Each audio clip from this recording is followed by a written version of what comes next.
Le gîte du bûcheron. C'est le soir. Déposant pour l'instant sa cognée, le noble bûcheron, au seuil de sa maison, regarde la brunante assombrir l'horizon et faire en la forêt une sombre trouée. De nocturnes frissons passent sur la feuillée, chênes, cèdres, sapins, l'épaisse toison repose. On croirait dans cet antre sans fond entendre pousser l'herbe et marcher l'araignée. Du sein des profondeurs, la voix des fraîches eaux monte avec le dernier ramage des oiseaux. Un silence infini s'étend au fond des brousses. Les bois semblent rêver, l'herbe ne bouge pas, et sous la feuille on croit reconnaître les pas de la divine nuit qui marche sur les mousses.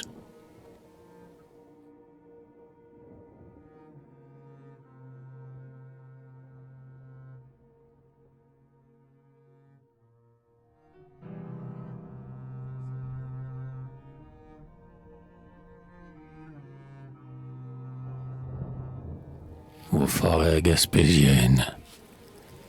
Cependant que la lune argente les rivages, et que la grève appelle à ses pieds les flots bleus, cependant que la nuit brunit les pâturages, et que les monts secouent dans le vent leurs cheveux, ô forêt qui chantit au jour de ma jeunesse, dont la voix enchanta mon radieux printemps, forêt qui dominait comme une forteresse, de loin je vous revois, de loin je vous entends. Comme la mer, vous êtes belle et puissante. Votre vague s'étend autour des verts îlots. Vous portez l'infini dans vos branches géantes, et vous avez aussi vos chants et vos sanglots. J'écoute, vous chantez. Vos bruyantes ramures pleurent, chantent, frémissent tout à la fois. Puis cet hymne grandit. Vos chansons, vos murmures, sont un orgue grondant sous la voûte des bois. J'écoute. Vous chantez, forêt gaspésienne, dans l'air tiède des soirs, vos souffles apaisés ont des gazouillements, des paroles humaines, de longs soupirs d'amour et des bruits de baisers. Ouais, c'est vous, ô forêt, mon vierge et sublime, que j'aime. Oui, c'est vous, asile, profondeur. Vos contours ont grisé mon œil amant des cimes, et mon âme par vous s'imprégna de grandeur. Et quand, parfois, je songe à mes heures bénies, quand le passé renaît en moi, simple et vainqueur, je me rappelle encore vos saintes harmonies, et votre grande voix vient chanter dans mon cœur.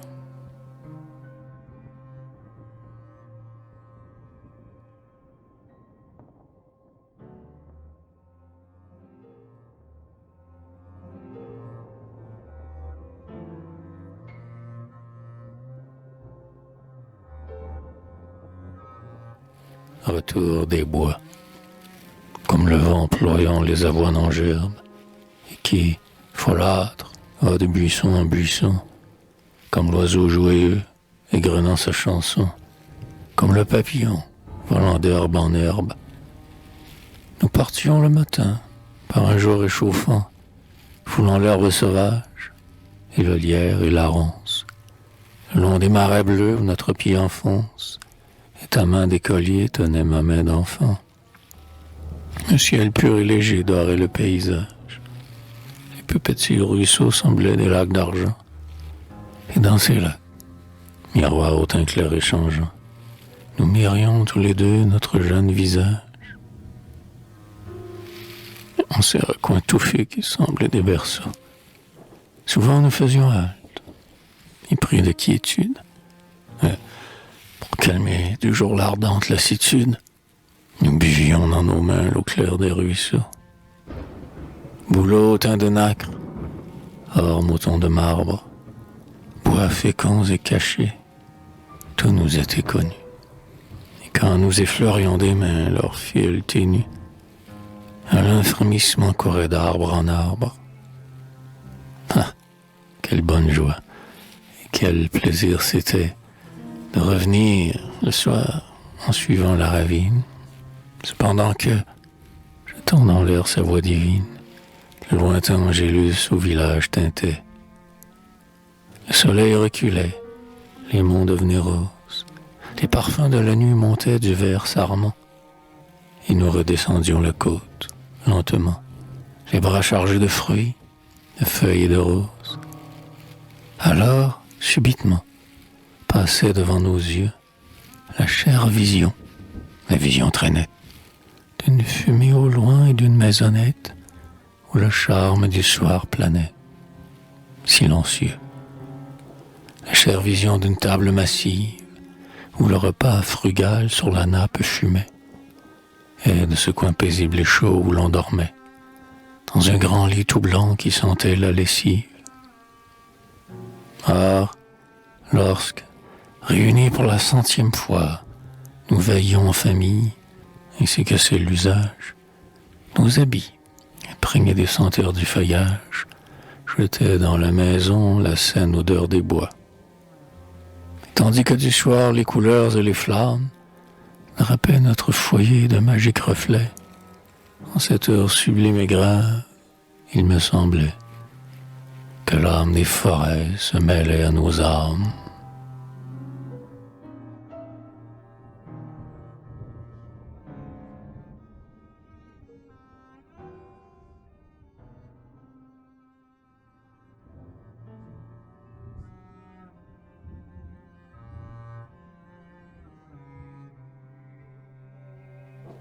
Le vieux pin, il n'est plus qu'un fantôme au milieu des sillons, et ses feuilles sur lui sont comme des haillons. Mais il fut grand et beau, jadis, dans sa jeunesse. Jadis, il vit passer, sous sa ramure épaisse, par les soirs attiédis, muets et langoureux. Il vit passer, rêveur, les couples d'amoureux.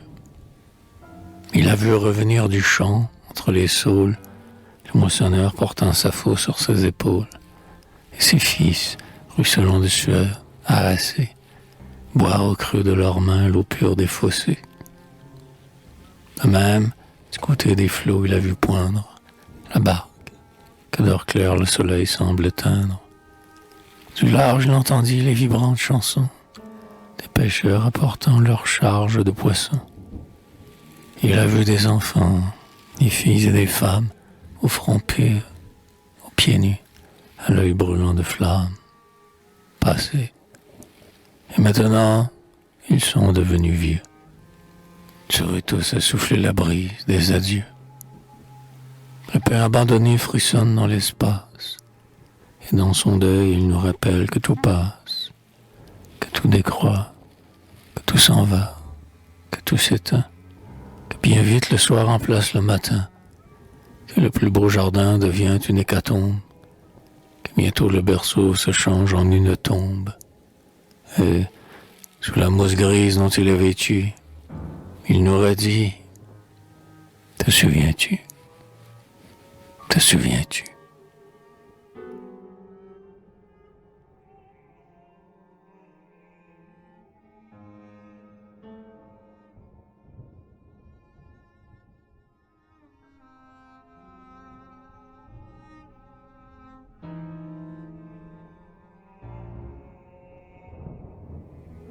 Le chevreuil. Un jour que je flânais avec mes jeunes sœurs dans les ravins en friche et la bruyère en fleurs, soudain, nous nous trouvâmes dans un bois superbe, une immense forêt au sol tout vêtue d'herbe et de mousse. Le saule au feuillage léger, le merisier neigeux qu'on croit voir voltiger, l'ormeau, le noisetier, le thym, la marjolaine, le rêle au fil soyeux qui vole sur la plaine, le groseillier sauvage écrasé sous son fruit, le sureau, le pourpier et la belle de nuit, la fougère ajourée, les tremblantes mues, l'arbuste aux 1000 fleurs, l'art aux 1000 ramures, le chêne gazouilleur, les petits bleuets bleus qui brillent dans la mousse ainsi que de 12 yeux, le lierre enlaçant fine ciselure, qui s'attache et qui met d'épaisses chevelures sur les épaules des vieux pins. Dans la forêt, tout poussait, tout chantait, tout riait à souhait, dans une paix auguste, heureuse et vénérable. Cet abîme effrayant, ce mystère adorable, faisait germer en nous un grandissant émoi, et notre cœur battait de bonheur et d'effroi. Or, de ce gouffre vert où la beauté fourmille, surgissant tout à coup de l'épaisse charmille, un chevreuil apparut. Il s'arrêta, surpris, se cabra, redressa son cou flexible et gris. Ébahi d'avoir fait découverte pareille, il leva le museau, tendit sa fine oreille.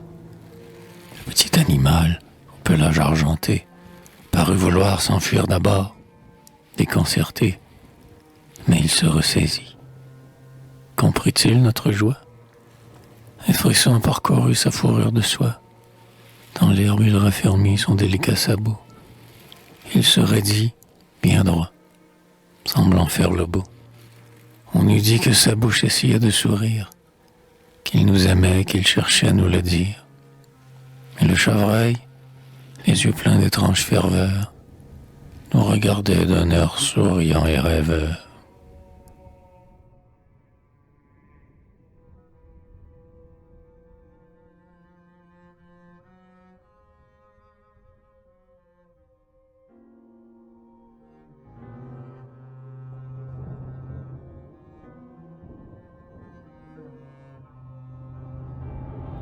Mais il ne devait pas nous regarder longtemps. Trop rapide, hélas, furent ces 12 instants. Les branches, les rameaux et les feuilles sans nombre scintillaient, remuaient et gazouillaient dans l'ombre.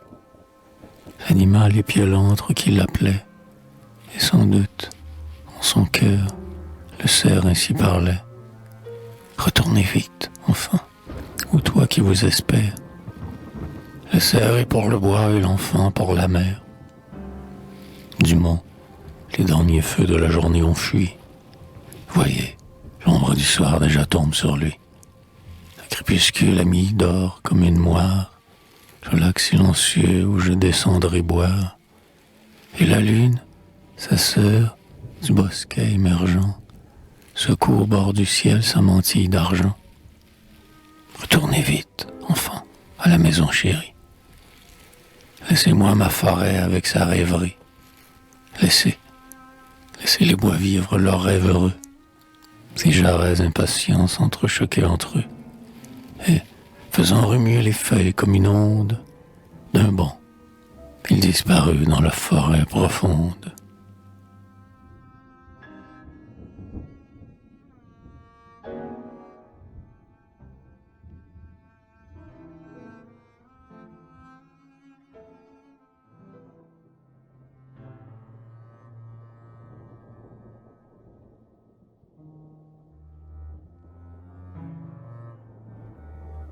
Au seuil de la forêt, au seuil de la forêt ainsi qu'au seuil d'un temple, j'écoute, recueilli, ému, et je contemple ces colonnes, ces arcs, ces fresques, ces donjons, ces cierges qui, soudain, s'allument dans les joncs, ces vieux chênes au dos tout couverts de lierre, qui méditent, qui sont courbés, comme en prière, et ces jeunes bosquets, frères adolescents, qui vers Dieu font monter leur rustique encens.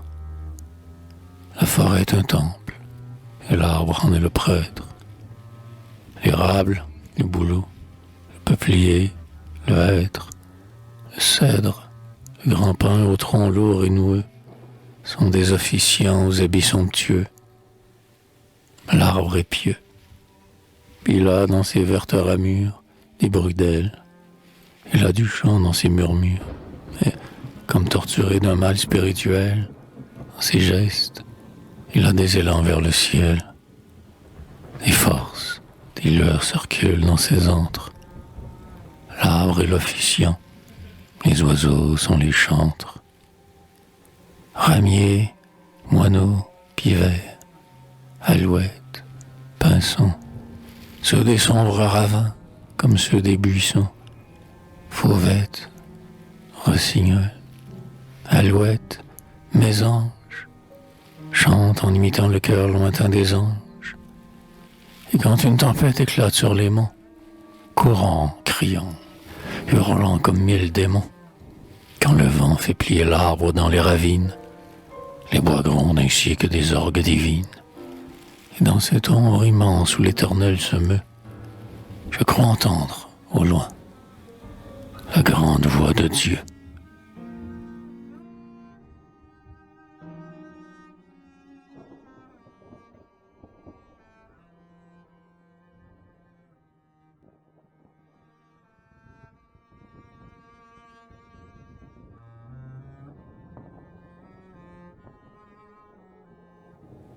L'avenir.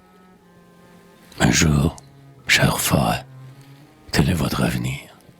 Vous verrez arriver chez vous les émissaires des profanations que l'on dit nécessaires, hélas, et ce sera votre heure de mourir. L'argent, le capital qu'il faut faire fleurir, voilà notre œuvre.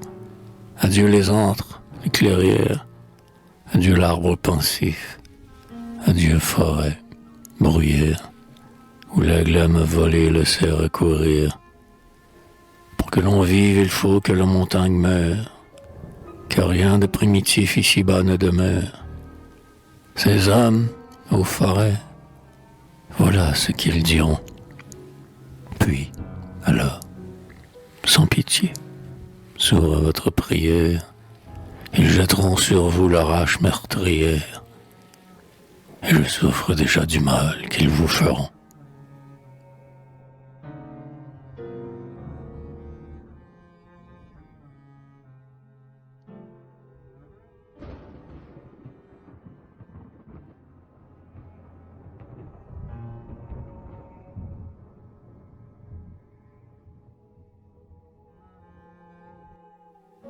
La ronde sous les bois.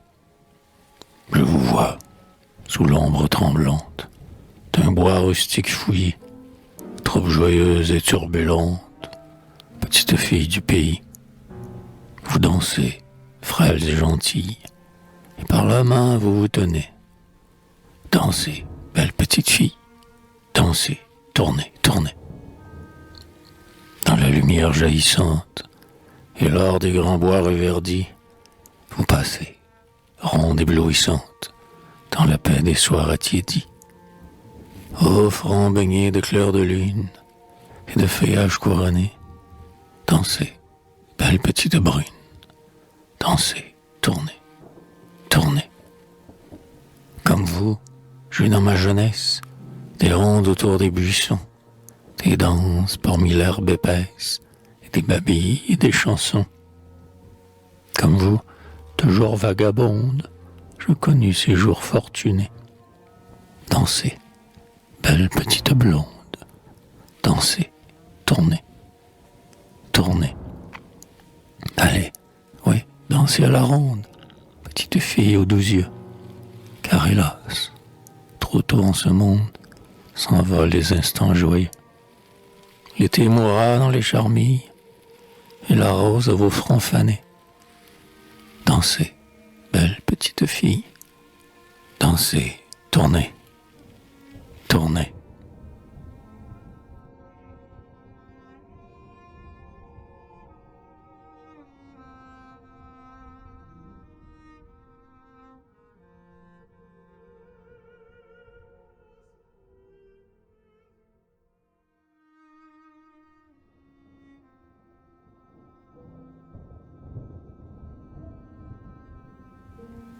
La route. Vous voilà donc vaincu. Grand mont, roc souverain, cap divin, vous rêviez, tels des géants antiques, près des flots, mais brisant vos rêves poétiques, le progrès a rompu vos épaules d'airain.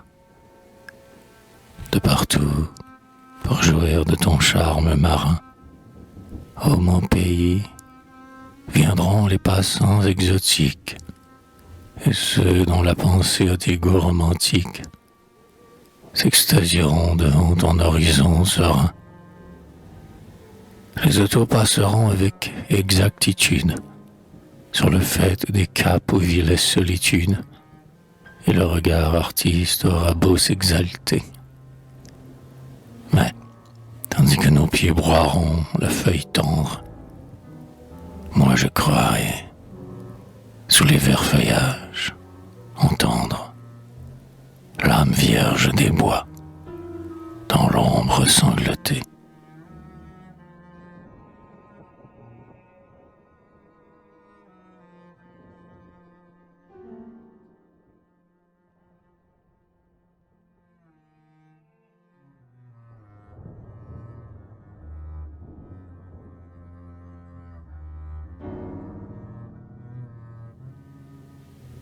L'oiseau des bois.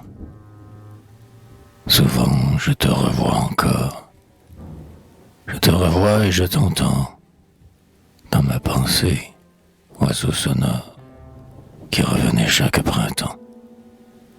Bel enchanteur de ma jeunesse, comment pouvais-je t'oublier, toi qui mettais mon cœur en liesse, toi qui chantais dans le hallier, penché au bord de ma fenêtre, où l'œil plongeait dans le lointain.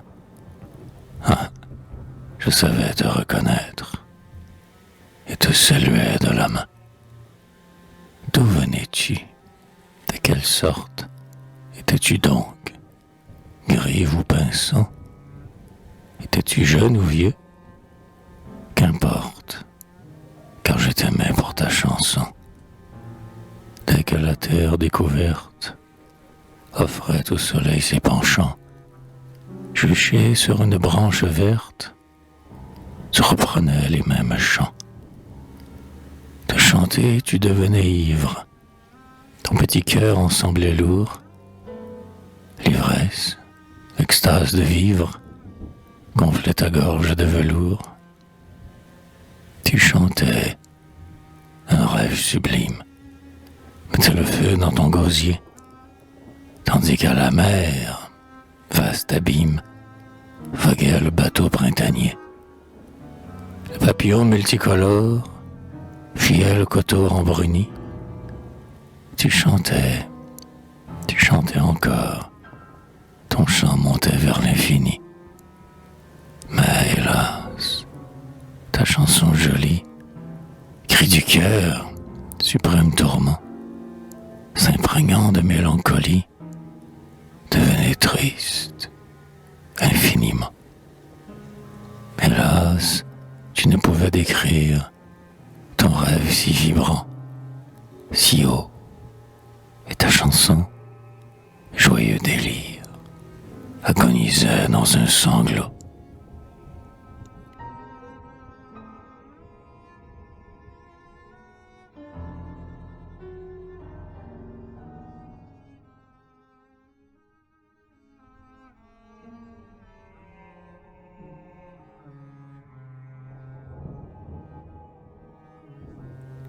Ô frère, ô chantre des ravines, mon vers est semblable à ta voix.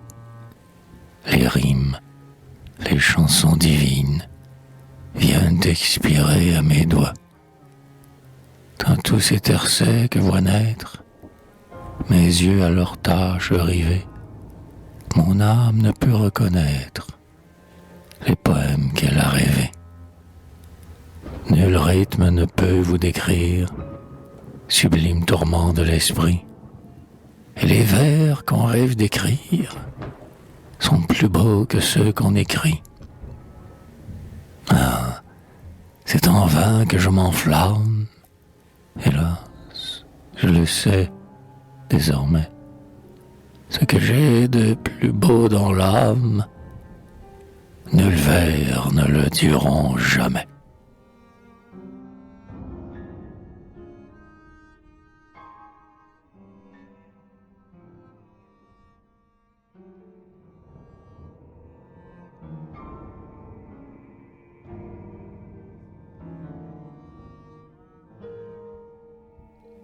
Chantons quand même Oiseau, mon frère, chantons dans un rêve pareil, car le chant nous est nécessaire, comme à la plaine le soleil.